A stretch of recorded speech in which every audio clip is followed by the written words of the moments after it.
Estoy aquí, te rindo mi ser,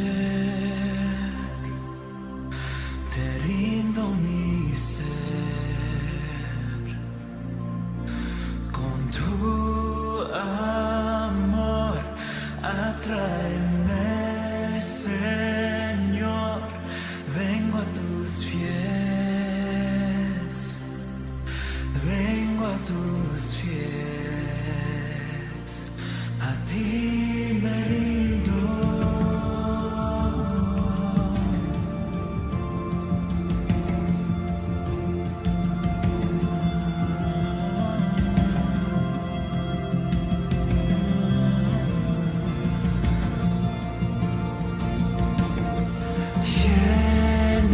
Lléname de gracia, inúndame, sacia mi sed, sacia mi sed. Mi corazón levanta un clamor, háblame Dios, háblame Dios. A ti me rindo, a ti me rindo. Te quiero conocer, más de ti conocer. A ti me rindo, a ti me rindo. Te quiero conocer, más de ti conocer.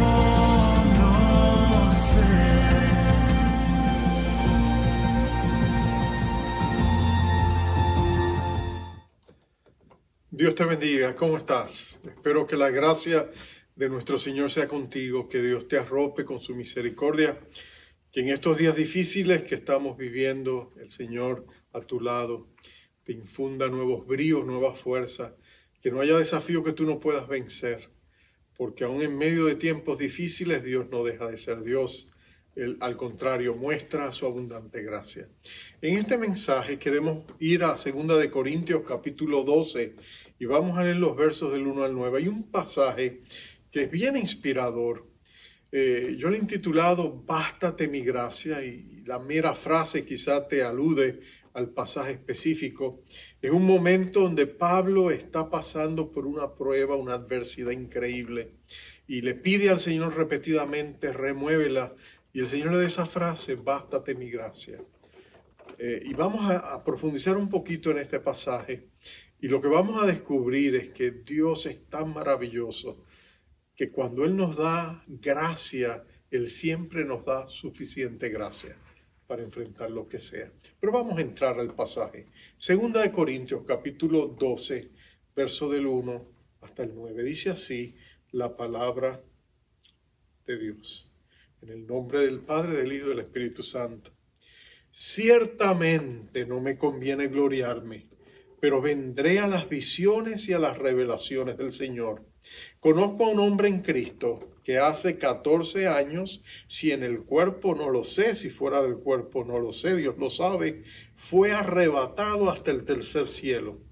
Y conozco al tal hombre, si en el cuerpo, fuera del cuerpo no lo sé, Dios lo sabe, que fue arrebatado al paraíso, donde oyó palabras inefables que no les he dado al hombre expresar. De tal hombre me gloriaré, pero de mí mismo en nada me gloriaré, sino en mis debilidades. Sin embargo, si quisiera gloriarme, no sería insensato, porque diría la verdad, pero lo dejo para que nadie piense de mí más de lo que en mí ve u oye de mí.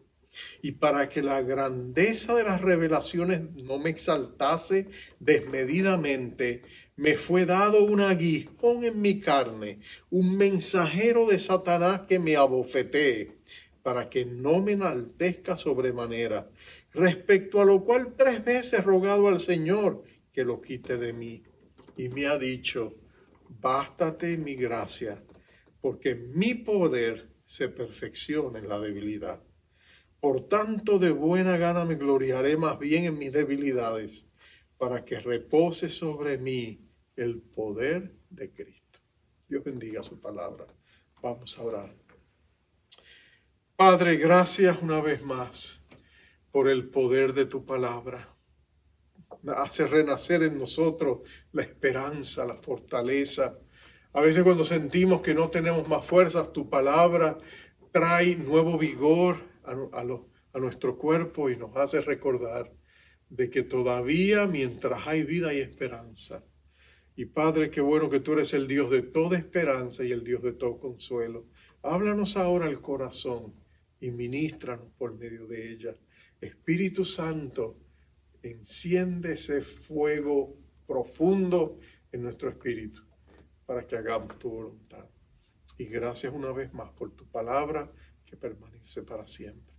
En el nombre y para la gloria de Cristo te lo pedimos. Amén, Señor. Amén.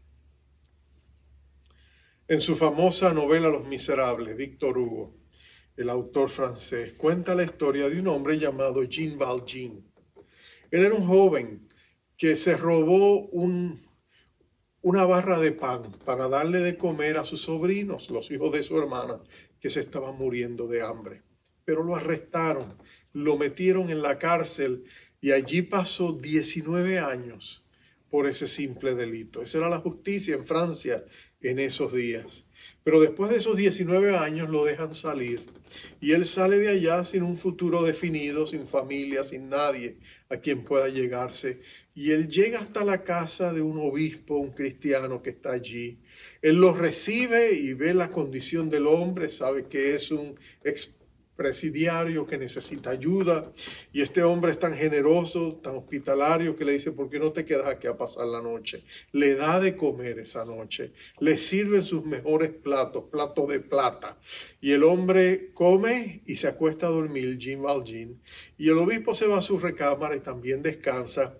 Pero se levanta temprano Jean Valjean y recuerda esos platos de plata y dice, yo puedo llevarme esos platos, venderlos y sacar dinero, ¿no es cierto? Así que él se los roba y sale, pero va en el camino cuando de pronto la policía lo mira, ve algo sospechoso en él y lo arrestan. Y le dice, ¿de dónde tú sacaste estos platos de plata?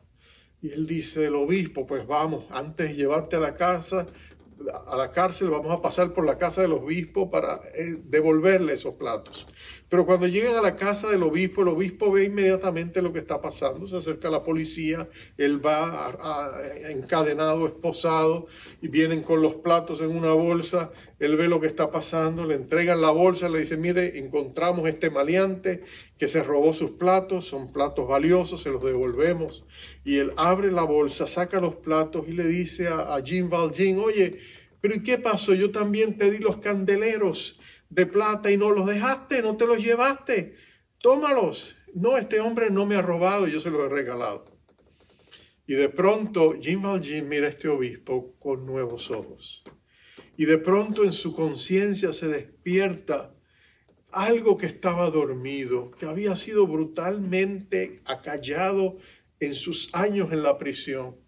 Él vuelve a despertar a la compasión, a la misericordia, y él vuelve a ver en la humanidad la bondad que él pensó que ya no estaba. Y de pronto la conducta de este obispo transforma su vida. El amor de Cristo a través de este hombre lo cambia y él va a llegar a ser otra persona diferente. De hecho, él va a convertirse en alguien que ayuda a los demás, en alguien que busca levantar a los que están caídos. De hecho, lo más glorioso es que ese acto de misericordia, de gracia, como lo llama la Biblia, le transforma el corazón. Y quizás Federico Buechner tiene razón cuando él escribe en sus libros que la gracia de Dios es escandalosa. La gracia de Dios es escandalosa porque nos deja a todos asombrados. Porque la gracia de Dios no es mera misericordia que ayuda a los más necesitados. La gracia de Dios busca ayudar a los que no la merecen, a los pecadores más empedernidos, a la gente más dura que nosotros pensaremos que no la merecen. Esos son los primeros que reciben la gracia de Dios. Y la gracia de Dios no solamente salvífica, en otras palabras, no solamente abre la puerta para la salvación, la gracia de Dios es transformadora. Y cuando nosotros la recibimos y nosotros dependemos de esa gracia en la vida cristiana, a través de constante humildad, nosotros nos damos cuenta de que Dios realmente puede hacer de nosotros algo diferente a lo que hemos sido. Pablo conocía esa gracia. Pablo la había recibido a borbotones en abundancia. Dios derramó esa gracia en Pablo cuando él era el archienemigo de la iglesia. Y la derramó de tanta abundancia que lo convirtió de un perseguidor de la iglesia en un proclamador del evangelio de Jesucristo. Y ahora Pablo lleva ese mensaje de la gracia de Dios, pero él también la necesita. Porque tú y yo necesitamos diariamente la gracia de Dios. Y especialmente la necesitamos cuando estamos atravesando momentos de adversidad. Pablo está escribiendo a una iglesia en Corinto. Corinto era una ciudad griega, era una ciudad famosa, era una ciudad reconocida, era una ciudad de dinero, era una ciudad también conocida por su inmoralidad, particularmente la inmoralidad sexual. De hecho, el flagelo de la ciudad era tal con la inmoralidad sexual. Ellos tenían templos donde se adoraba a Dios y allí no solamente eran templos paganos, eran prostíbulos. La inmoralidad sexual en Corinto era rampante. De hecho, la palabra corintizar se había acuñado para hablar de depravaciones e inmoralidades que la mayoría de las ciudades en el mundo pagano inclusive no los aceptaba. Y es allí, en ese lodo, donde Dios planta una flor. Es en medio de ese mundo inmoral donde Dios planta una iglesia y la reviste de su santidad. Es allí donde hombres y mujeres son transformados por esa gracia maravillosa, donde ataduras son rotas, cadenas son rotas y donde Dios libera a un pueblo para que le sirva. Y Pablo está escribiéndole esta carta a esta iglesia, que por otro lado era una iglesia que tenía grandes dones espirituales. Los dones de manifestación que Pablo describe en el capítulo 12 de la primera carta, allí se estaban evidentes, se manifestaban. Pero nota también que también era una iglesia que no era perfecta, era una iglesia que tenía debilidades, tenía defectos. Ellos, por ejemplo, eran creían en roscas, en grupos. Ellos, en cierta medida, una iglesia dividida, era una iglesia inmadura, carnal en algunos sentidos. Necesitaban todavía de esa gracia transformadora de Dios.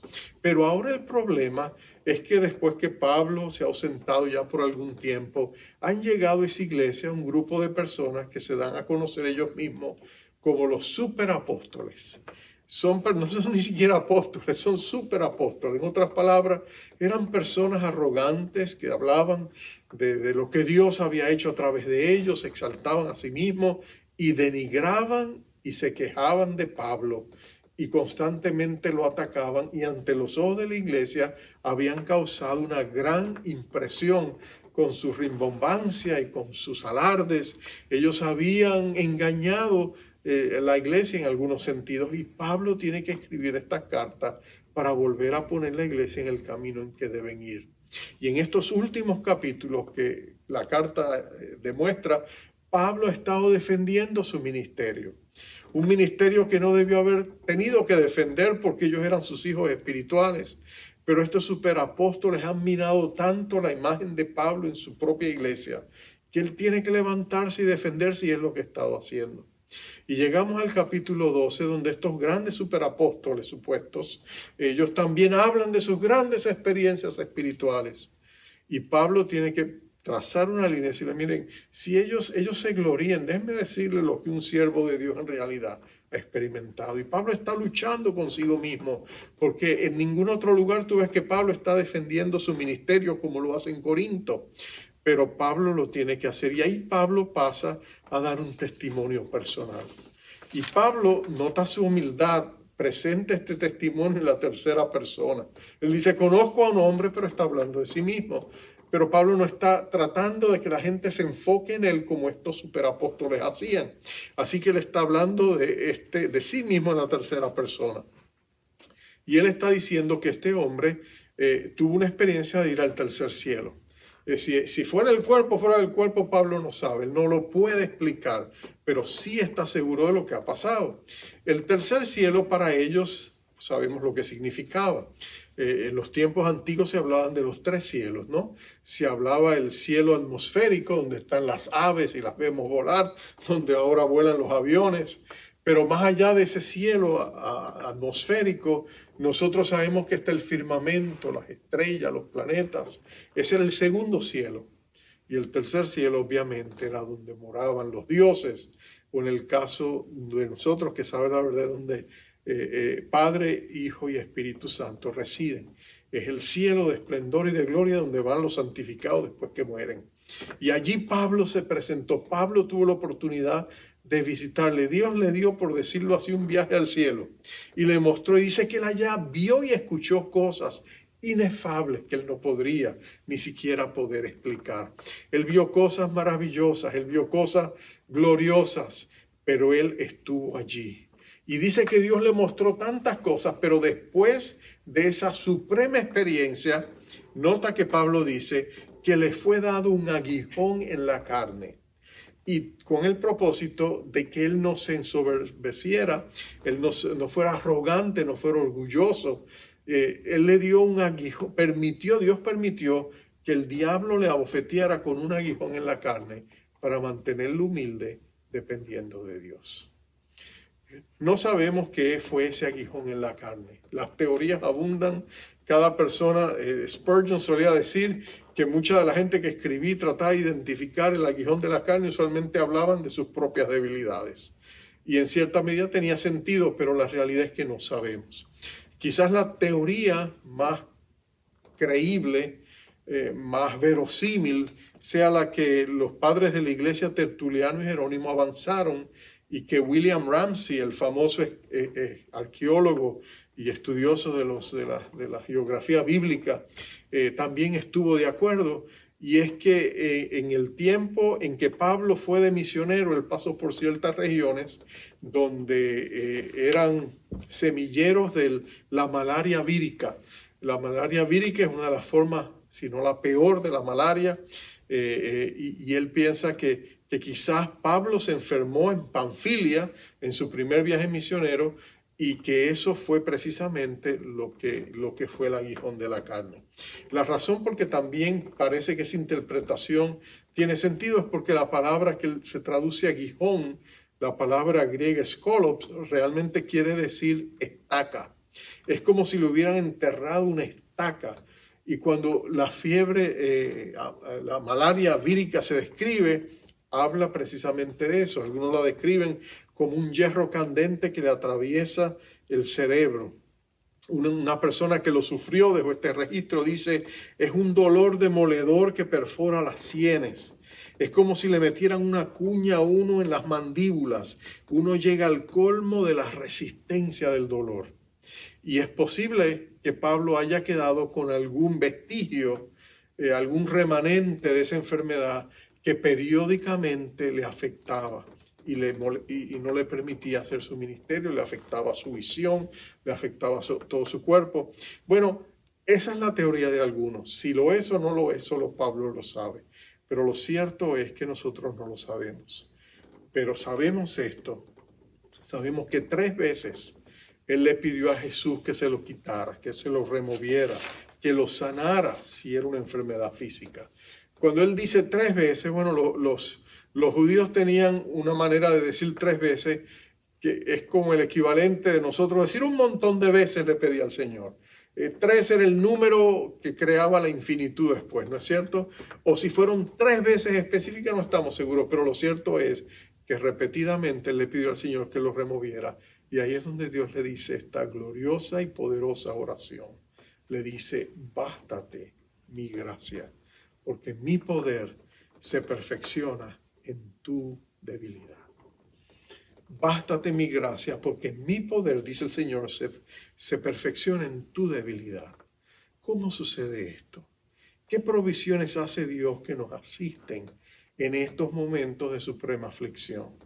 Porque en medio de esta pandemia, algunos de ustedes también y nosotros hemos pasado momentos donde quisiéramos ver a Dios hacer grandes cosas, sanar a todos los enfermos, pero hemos tenido pérdidas, hemos sufrido, hemos perdido seres amados. Y en medio de todo este inmenso dolor, las palabras de Dios a Pablo, de Cristo a Pablo, resuenan en nuestros corazones y en nuestros oídos. Es como si Dios nos estuviera diciendo, ¿sabe qué? Bástate mi gracia. Mi poder se perfecciona en tu debilidad. Pero ¿qué exactamente significa esto? Bueno, significa, el fundamento de este pasaje es el siguiente. Recuerdo las palabras del profeta Nahum en el capítulo 1, el verso 7. Dice, Dios es bueno, fortalece en el día de la angustia y conoce a los que en él confían. Nota eso, Dios es bueno. Cuando la palabra de Dios dice que Dios es bueno, significa que Él es absolutamente bueno. En otras palabras, en Él no hay sombra de variación, no hay chispa de maldad. En otras palabras, Dios es pura luz y no hay tinieblas en Él. Dios es completamente bueno y es esa bondad que es el fundamento donde nosotros podemos poner nuestra confianza. Y esas palabras, bástate mi gracia, es una invitación de Cristo a que confiemos en que su gracia es exactamente lo que necesitamos. Es justo lo que necesitamos. Si eso es así, entonces Dios le está diciendo a Pablo, Jesús le está diciendo a Pablo, confía en mí. Y hay tres cosas en las que Pablo tiene que confiar en Cristo. Primero, tiene que confiar que es para su protección. Que lo que Dios está haciendo, aunque no lo entienda Pablo, es para su propia protección. Pablo lo llegó a entender. Por eso él dice, eso fue permitido. Ese demonio fue permitido que me afligiera con esa estaca en mi costado. Fue permitido porque Dios me ama y quiere protegerme. Y quiere protegerme de mí mismo. Dios sabía que el orgullo es un grave pecado. El orgullo fue el tropiezo de los ángeles. Lucifer, Satanás cayó por su orgullo. Entonces, si Satanás cayó, él tenía que proteger a Pablo. Acuérdate, Pablo iba a escribir 2/3 partes del Nuevo Testamento. Él iba a escribir varias cartas que quizás en el momento en que él las escribía no lo veía, no lo entendía. Quizás una de las sorpresas más grandes de Pablo en el cielo es descubrir que las cartas que él escribió a Timoteo y a las iglesias se convirtieron en palabra de Dios. Pablo lo escribió en ese momento, sabía que Dios lo estaba inspirando a decir lo que tenía que decir, pero quizás Pablo no llegó a visualizar, a visorar que él estaba escribiendo palabra de Dios, que serían reverenciadas igualmente que él reverenciaba el Pentateuco, el Antiguo Testamento. Pero nota que Dios sabía que lo iba a hacer y por eso Dios tenía que proteger su corazón. Cuando Dios protege tu corazón, entonces Él puede confiarte cosas mucho más grandes. Cuando tu corazón está donde tiene que estar y tú estás constantemente en dependencia de Dios, entonces Dios puede hacer lo imposible a través de ti y la gloria siempre será de Él. Tú nunca se la robarás. Tú nunca sentirás la necesidad de protagonizar y ser la persona que tiene el control, porque tú sabes que el control lo tiene Dios. Tú sabes que el Señor es el que tiene la última palabra, que tú y yo somos flores pasajeras, pero que a través de nosotros la palabra de Dios puede hacer su obra. Recuerdo la historia de dos grandes predicadores que he admirado. Tú sabes que a finales del 1800 y comienzos del 1900, en Inglaterra, en Londres, había grandes púlpitos por todos lados. Hombres de Dios predicaban la palabra de Dios. Todavía leemos sus libros. Federico Mayer, G. Campbell Morgan, Carlos Spurgeon, Joseph Parker, y podría seguir dando nombres. Pero entre todos ellos había dos grandes hombres. Uno era este hombre, Joseph Parker, José Parker, y estaba Carlos Spurgeon. Y de hecho, toda la gente turista cristiana que iba a Inglaterra Ellos querían visitar todos esos púlpitos.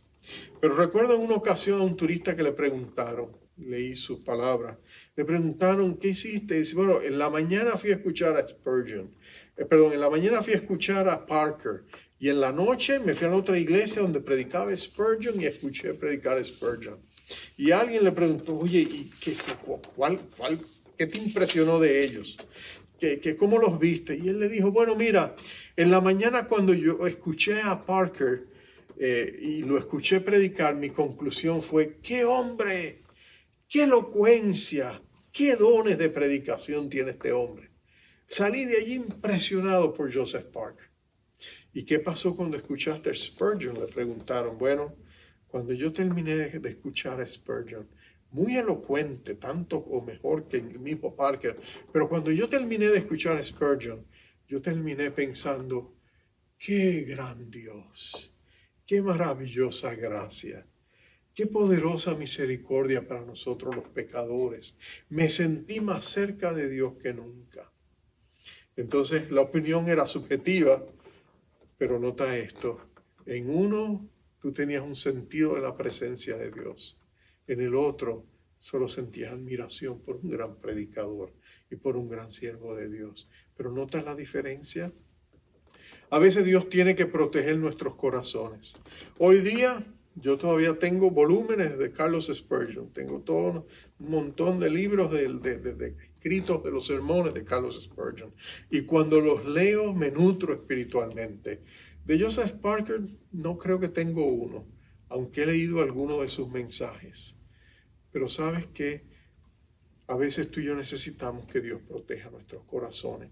Porque en la medida que dejamos que Dios lo haga, entonces nuestro fruto será mucho más duradero. Segundo, Pablo tenía que confiar en la provisión de Dios. Cuando Jesucristo le dijo, bástate mi gracia, le estaba diciendo, te he dado lo suficiente para sobrellevar esto. En otras palabras, Dios sabía exactamente lo que Pablo necesitaba y le dio suficiente gracia para que si él se agarraba de Cristo, él podía pasar por esa prueba, ese túnel oscuro que estaba atravesando. Y ese es Dios. Dios sabe todas las cosas. Él sabe exactamente lo que necesitamos. Una de las cosas que tú y yo a veces nos olvidamos es que uno de los atributos de Dios es su omnisciencia. Dios sabe absolutamente todo de todo. Su conocimiento es tan glorioso, tan maravilloso. De hecho, si tú lees Isaías 40 y tú te das ves un vistazo, un retazo de la gloria y de la grandeza de nuestro Dios. Pero una de las cosas que a mí me impacta cuando lo leo es cuando Él te habla del el gran universo que Dios ha hecho, cómo Él ha hecho todas las estrellas, cómo las cuenta y a cada una de ellas las conoce por su nombre. Cuando tú y yo miramos un cielo estrellado, como lo miraban los antiguos, decíamos, que tantas estrellas, numerosas como los granos del sol, de la arena del mar. Pero nosotros ni siquiera visualizábamos lo que la astronomía moderna nos ha revelado. Que cuando nosotros miramos ese cielo estrellado, hay no solamente miles de millones de estrellas, hay miles de millones de galaxias llenas de miles de millones de estrellas. Y que Dios las llame y las cuente a cada una de ellas y las llame por su nombre, solo te está diciendo que tú tienes un Dios con una capacidad que es incomparable y para nosotros somos incapaces de comprenderlo, incomprensible. Pero si Dios conoce todas esas estrellas, entonces tú y yo podemos creer lo que dice la palabra cuando dice Dios conoce nuestros pensamientos y las motivaciones de nuestro corazón. Dios conoce exactamente nuestra capacidad de soportar. Él sabe lo que podemos aguantar y no somos tentados más allá de lo que podemos soportar. Y cuando la palabra usa la palabra tentación, puede traducirse como tentación o prueba o adversidad. En otras palabras, Dios pesa con mucho más cuidado que un farmacéutico, una persona en la farmacia mide y pesa las medicinas que nos administran. Entonces tú y yo podemos confiar en un Dios todopoderoso cuando Él dice, yo sé lo que necesitas y te voy a hacer provisión. No dudes de que tu Dios suplirá todo lo que te hace falta y sus abundantes riquezas en gloria. David lo tenía claro cuando escribió el Salmo 23. Él podía proyectar su fe y su confianza en Dios como Pablo y decir: Jehová es mi pastor, nada me faltará. Cuando David escribió el Salmo 23, por supuesto, es pura conjetura, pero hay un grupo de eruditos bíblicos que piensan que él lo escribió justamente cuando escapaba de Jerusalén perseguido por su hijo Absalón. Si fue allí cuando David lo escribió, y todo eso es controvertible, argumentable, pero digamos por el caso de que fue allí que lo escribió, eso te dice que David, aún en medio de la adversidad, podía confiar en Dios y reconocer que Dios era su proveedor, que él confiaba en la toda suficiencia de un Dios proveedor, que Dios le ayudaría y lo restauraría como fuese necesario. Ese era el mismo sentir que había en Job. Cuando tú lees el libro de Job, tú te das cuenta que es ese mismo espíritu. Job está pasando una tremenda adversidad. Todo lo ha perdido su familia, perdido sus propiedades, su salud. El hombre está, y encima de todo eso tiene tres hombres que en vez de animarle lo están sadísticamente torturando. Y estos 3 hombres, en vez de fortalecerle, le sirven de tropiezo. Y sin embargo, aún desde allí, nota la declaración que hace Job en el capítulo 19, verso 25 al 27. Yo sé que mi Redentor vive y al fin se levantará sobre el polvo, y después de deshecha está mi piel, en mi carne de ver a Dios, al cual veré por mí mismo, y mis ojos le verán, y no otro, aunque mi corazón desfallece dentro de mí. Mira qué tremendas declaraciones. Cómo desde el momento donde él se encuentra, la circunstancia en que se encuentra, desfalleciente, él declara su fe y dice: en el día que temo, yo en ti confío. Esto sé que Dios está por mí. Y él espera con ansiedad el día que va a poner sus ojos y va a poder mirar al Dios que ama. Ese es Job declarando su fe, confiando en la provisión de Dios. Y aunque pasó por momentos de adversidad, Dios lo levantó con grandes misericordias, ¿no es cierto? Como levantó también a David, como también levantó a Pablo. Y termino con esto. Cuando Cristo nos dice: bástate mi gracia, porque mi poder se perfecciona en tu debilidad, nos está diciendo: confíame por el poder que necesitas. Confía en mi poder. El poder de Dios es prometido en nuestras debilidades. Es interesante que Dios muchas veces nos pone en circunstancias donde estamos en constante dependencia. Como aquella viuda, ¿te acuerdas? La viuda de Sarepta, que dependía diariamente de aquella provisión de harina y aceite. Y Dios le había dicho: no te faltarán, pero cada mañana y cada día ella usaba lo que tenía, ponía quizás los 2 recipientes vacíos y se acostaba y dice: Señor, en ti confío, mañana tú proveerás. Y al otro día despertaba, miraba a ver qué había, y allí estaban los 2 llenos. ¿Cómo Dios lo hacía? No lo sabe. Nunca vio al ángel que se los llenaba, pero lo cierto es que Dios proveía para ella.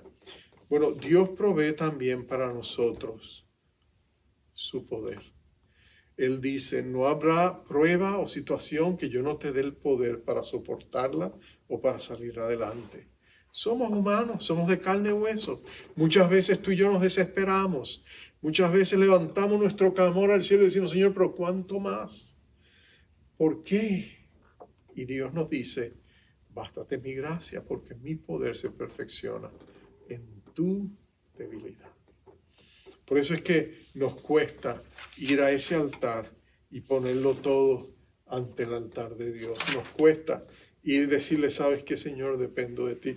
Quizás por eso es que las víctimas que se ofrecían en el altar tenían que ser amarradas, porque ninguna quería quedarse allí para que la sacrificaran. Bueno, tú y yo también tenemos el mismo sentir, ¿verdad? Que si nos cuesta descansar en ese altar, ponernos en la presencia de Dios y decirle: Señor, en medio de todo lo que estamos viviendo, yo en ti confío y sé que tú me verás a través de todo esto. Y tú me consolarás y me fortalecerás y derramarás tu poder y me darás palabras de ánimo para los que lo necesitan. Esa es lo que tú y yo descubrimos cuando nos rendimos. ¿Sabes que una de las películas favoritas mías es la película, una película con Mel Gibson, donde él hace el papel de un príncipe, no un príncipe, pero un líder inglés llamado John Wallace. Y en esa película, tú sabes que termina cuando a él lo arrestan. Él fue uno de los pioneros, no recuerdo la otra nación, pero él era uno de esos hombres que defendían y peleaban por la libertad de su nación ante el rey inglés. Y la última escena lo están torturando y él esperan que él finalmente ceda y muestre cobardía y él diga, ¿sabes qué? Yo ya me rindo, no puedo seguir adelante. Pero nota que él rehúsa rendirse porque él tiene un llamado superior a eso. Y muchas veces tú y yo en medio de la pandemia, en medio de las situaciones que vivimos, en medio de todas las presiones que tenemos, el enemigo quisiera que tú y yo nos rindiéramos y tiráramos las manos a lo alto. No sabes qué, Señor, ya no más, ya no puedo creer, ya no confío. Pero nota que John Wallace no se rindió, aún en el momento donde sus enemigos querían que se rindiera y tirara la toalla. Él gritó la palabra que expresaba el sentir de su corazón. Y esa palabra en su caso era libertad. Libertad. Él sabía que ese era su sueño y él sabía que él lo vería hecho una realidad. Bueno, para ti y para mí la palabra es gracia. Y es suficiente gracia lo que tú y yo necesitamos. Y Dios nos las dará desde el día en que nos dio la vida en el Señor hasta el último día cuando nos lleve a su presencia. Toda nuestra vida estará inmersa y rodeada de su gracia. Y su gracia será suficiente para ti y para mí. Así que vamos a recibirla. Vamos a pedirle a Dios que nos dé abundante gracia. Cada mañana cuando tú te levantes, cuando tú te acerques al trono de la gracia de Dios, pide esa abundante gracia. Dile, Señor, dame abundante gracia para el día de hoy. Y tú verás que Dios te va a dar abundante gracia, suficiente gracia para todo lo que tengas que enfrentar. Vamos a orar. Padre, qué precioso es saber que cuando clamamos a tu nombre nos acercamos a un trono de gracia, donde tú dispensas abundante gracia, donde recibimos misericordia constante, donde recibimos oportuno socorro cuando lo necesitamos. Qué maravilloso es saber que en esa maravillosa gracia tú nos sustentas, nos fortaleces. Oh Padre, yo te pido en esta hora por todos aquellos, mis amigos, mis hermanos que están pasando por momentos difíciles, porque o están enfermos, o han perdido seres amados, o están pasando por diversas pruebas.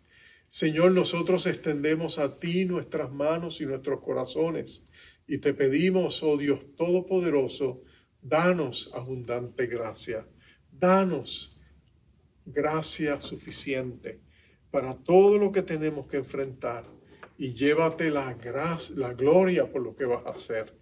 Gracias que estás obrando en nosotros. Gracias por tus preciosas promesas.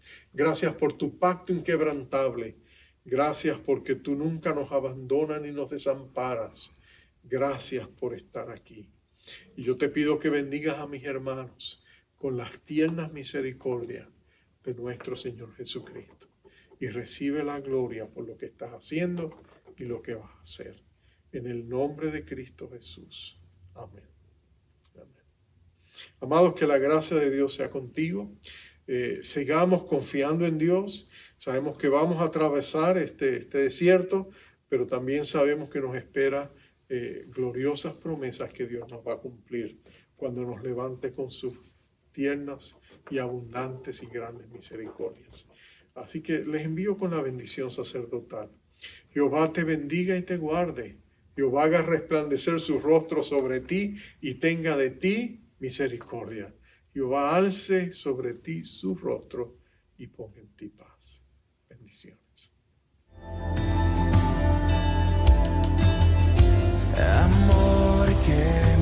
estremecer, favor que me sorprende, siempre más allá, mucho más allá. Traté de conocerte, tu amor me hizo perderme en su inmensidad, mucho más allá. Me llevas mucho más allá y me atrapó con fuerza tu inmenso amor. Tu gracia siempre fue mayor, Jesús, mi libertad.